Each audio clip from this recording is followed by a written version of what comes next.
Hello everyone. In the next few minutes, I'll be explaining the basics of copyright and how it applies to music, videos, printed materials, and internet resources for school projects.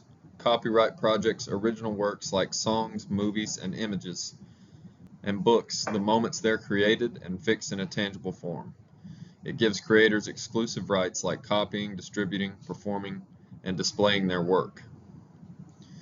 Here's some about what copyright is and isn't. Copyright is about permission. If someone owns a work, you generally need permission to copy it or include it in your project, unless an exception applies. And here's a few quick notes. A public domain works are free to use. There's no permission needed. In the U.S., anything first published before January 1st, 1930 is in the public domain. Government works created by the U.S. federal employees are also public domain. Creative Commons licenses are some rights reserved. Creators pre-grant certain permissions.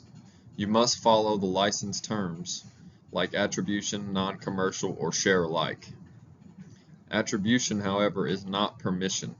Giving credit is great, but credit alone doesn't make an unlawful copy okay. Fair use or a license does. Here's a little bit about fair use. The 4 factors, and this is the student edition.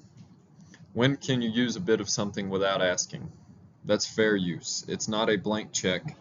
Courts weigh 4 factors: purpose, nature, amount, and effect.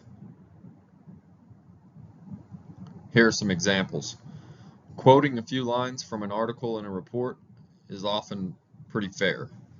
Using a short clip of a movie to analyze a scene is stronger fair use than just dropping it in for decoration. Playing an entire song behind your slideshow is usually not fair because it can substitute for the original. Important note is that fair use is a case-by-case defense and not a guaranteed rule. Here's a little bit about music in projects. Music is the trickiest. For most school videos, you can't just drop in your favorite full song. Here are some safer options.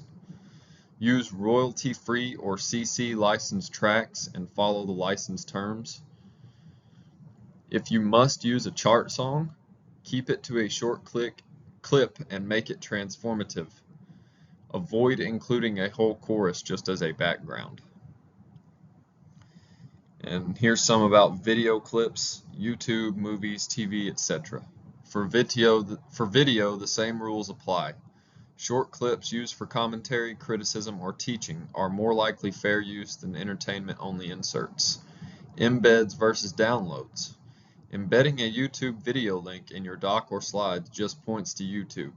It's better than re-uploading someone else's content. In distance learning or classroom context, there's also the TEACH Act, which lets accredited schools transmit certain works for instruction under specific conditions, like limited portions and access limited to students in the class.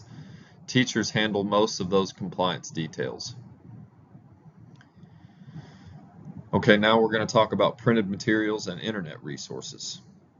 For text and images you find online, public domain or CC licensed images are best. Check the license and provide attribution exactly as required. For short excerpts from books or articles in a report, fair use often covers you, especially with proper citation and limited amounts that don't substitute for the original. Copying entire chapters or paywalled PDFs and sharing them around is usually not okay. It's important to remember that citing a source does not equal permission. Citation prevents plagiarism. It does not grant copyright rights. How to stay safe. Before you include something, the first question you're going to ask yourself is, can I find a public domain or CC licensed version?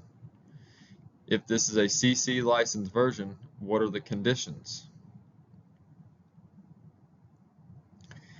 If I'm claiming fair use, is my use transformative, small, and not harming the market? If you're still unsure, link or embed instead of copying, or just ask for permission. Copyright overall encourages creativity by protecting creators' rights, and we can still make great school projects by using public domain, Creative Commons, or fair use carefully. For more information, check the U.S. Copyright Office site and the Fair Use Index. That's going to wrap up all the information that I have about copyright on music, videos, and printed materials. Thank you.